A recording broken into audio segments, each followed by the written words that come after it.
बड़ी खबर, cease fire के बाद वायुसेना ने बड़ा बयान जारी किया है। पहली बार वायुसेना की तरफ से यह बयान एक्स प्लेटफॉर्म पर दिया गया है कि वायुसेना ने कहा है कि ऑपरेशन सिंदूर के लक्ष्य को हासिल हो गए हैं। बयान में यह भी कहा गया है कि ऑपरेशन अचूक, पेशेवर था और कामयाब भी रहा, राष्ट्रीय लक्ष्यों के अनुरूप भी था।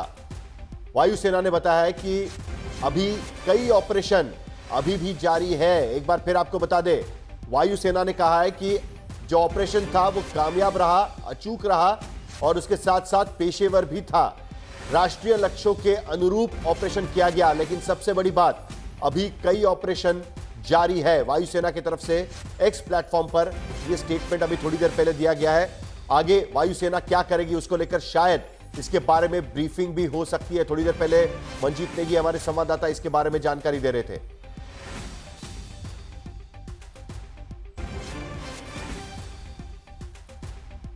तो ऑपरेशन के बारे में सही समय पर जानकारी देंगे। वायुसेना की तरफ से कहा गया है सटीक और पेशेवर तरीके से काम पूरा किया गया। इंडियन एयरफोर्स इस वक्त कह रही है, इंडियन एयरफोर्स का बहुत बड़ा रोल इस पूरे ऑपरेशन में रहा था। हिमांशु मिश्रा इस वक्त 7 LKM से हमारे साथ में जुड़ रहे हैं प्रधानमंत्री निवास से। हिमांशु, आप देख सकते हैं कि वायुसेना की तरफ से भी एक स्टेटमेंट आता है एक्स प्लेटफॉर्म पर। कहा जाता है कि ऑपरेशन अभी भी जारी है और यहां पर प्रधानमंत्री बैठक कर रहे हैं। हिमांशु, देखिए, प्रधानमंत्री जो है वो बैठक कर रहे हैं, लेकिन अभी जो खबर आ रही है उस हाई लेवल बैठक से NS से अजीत डोभाल बाहर निकले हैं। प्रधानमंत्री का जो सरकारी आवास है 7 लोक कल्याण मार्ग, और ये माना जा सकता है कि अब से कुछ देर और बैठक ख़त्म हो सकती है कुछ देर के अंदर। लेकिन एक चीज़ ज़रूर है साहिल, कि जिस तरीके से इंडियन एयरफोर्स ने दावा किया है कि उनके जो निशाने थे वो सटीक थे, सही इन्फॉर्मेशंस थी उनके पास, और भारत ने नुकसान पहुंचाया है पाकिस्तान के एयरबेस को लेकर, और ये ऑपरेशन अभी भी ऑनगोइंग है, और किसी भी तरीके की जो झूठी खबरें हैं या कुछ ऐसी चीज़ें हैं जो मिस इन्फॉर्मेशन है उसको लेकर विश्वास ना किया जाए, और जो भी ऑपरेशन चल रहे हैं उसकी जानकारी जो है साझा की जाएगी जल्द ही। एक तरीके से देखा जाए तो भारत अभी भी नज़र बनाए हुए है कि पाकिस्तान कहीं फिर से सीज फायर वायलेशन ना करे और उस तरीके की स्थिति ना आए जो 7 तारीख की रात के बाद आई, और उसके बाद भारत की तरफ से जो है जवाबी कार्रवाई दोबारा की गई थी 9 तारीख को, और उसके बाद जो है पाकिस्तान के एयर बेसेस को जो है नुकसान पहुंचाया गया था, 6 एयर बेस को। और उसके बाद जो है सीज फायर को लेकर दोनों ही देशों के अंदर बातचीत हुई, जिसकी मध्यस्थता जो है अमेरिका ने की। लेकिन भारत सीज फायर के लिए इसलिए तैयार हुआ कि भारत अपनी शर्तें चाहता था कि उन शर्तों को पाकिस्तान माने।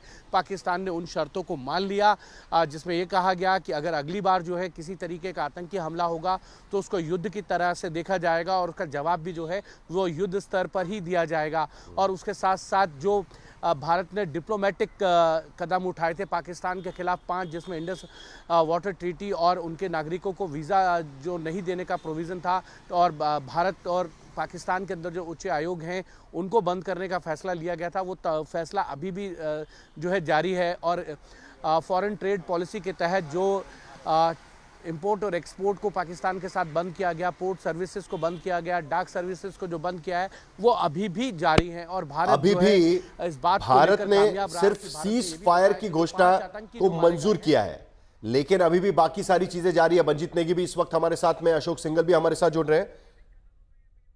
PM आवास पे मीटिंग खत्म हो गया। मंजीत पर जाने से पहले एक बार फिर हिमांशु मिश्रा, मीटिंग खत्म हो चुकी है प्रधानमंत्री आवास पे। जो अभी थोड़ी देर पहले मीटिंग चल रही थी, आप बता रहे थे कि अजीत डोभाल मीटिंग से बाहर निकले और थोड़ी देर में मीटिंग खत्म हो जाएगी। अभी भी खबर यह भी आ रही है कि मीटिंग खत्म हो चुकी है प्रधानमंत्री आवास पे। देखिए, बिल्कुल बैठक खत्म हो गई है, और रक्षा मंत्री राजनाथ सिंह भी अब जो है प्रधानमंत्री के सरकारी आवास से निकले हैं, और उसके बाद जो है CDS और फिर तीनों ही सेनाओं के चीफ और जयशंकर जो विदेश मंत्री हैं वो, और साथ में IB के जो डायरेक्टर हैं और रॉ के जो सेक्रेटरी हैं वो भी अब निकलेंगे, क्योंकि भारत ने समीक्षा की कि किस तरीके से जो है पाकिस्तान ने सीज फायर के बाद जो है वॉल्यूशन किया, उल्लंघन किया सीज फायर का, और उसमें कोई भी इंजरी नहीं हुई है, कोई भी नुकसान जो है भारत का नहीं हुआ। लेकिन फिर भी भारत की तरफ से ये कहा गया था कि अगर इस तरीके से सीज फायर का वॉल्यूशन अगर होगा तो भारत उसके लिए सख्त और कड़े कदम उठाएगा और इसके लिए पाकिस्तान को अपनी जिम्मेदारी और गंभीरता को देखना चाहिए कि ये मामला बहुत गंभीर है, इसको बहुत हल्के में नहीं लेना चाहिए। और तमाम इस तरीके के बाद समीक्षा की गई, क्योंकि कल पाकिस्तान के जो प्रधानमंत्री है उन्होंने प्रेस कॉन्फ्रेंस करके ये बताया कि पाकिस्तान की जीत हुई और भारत की तरफ से जो हमले किए गए थे उसका जवाब दिया गया और पाकिस्तान ने भारत के राफेल को गिराया। लेकिन ये बात सही नहीं है। भारत की तरफ से जो कार्रवाई की गई है उसके बाद पाकिस्तान ने अपने घुटने टेके और ये बता दिया कि वो जो शर्तें हैं भारत की उन पर मानने के लिए तैयार है, सीज फायर के लिए तैयार है। सीज फायर भारत के शर्तों पर हुआ है और यही सबसे बड़ी बात आज की स्थिति में उभर कर सामने आ रही है।